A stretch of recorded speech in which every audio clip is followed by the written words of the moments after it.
it's color-free, alright? It's alright. But the size track is a little bit bigger, so we change to 11. Okay? And after you have done this, we will do the final countdown for 10 seconds, right? It's 300 frames, and each second will have 30 frames. That means 300 frames equals to 10 seconds, right? So now we are doing the final countdown, and we can begin from 99 seconds. Okay? So,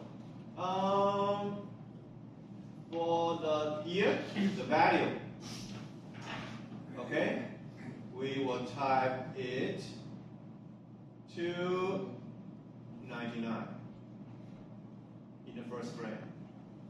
Okay, and then we turn the auto key on. Alright?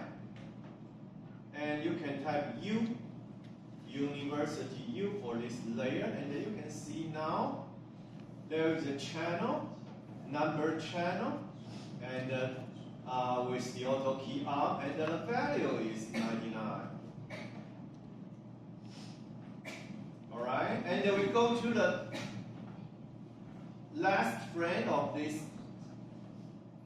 composition, the end of this composition, by typing end. E-N-D, end.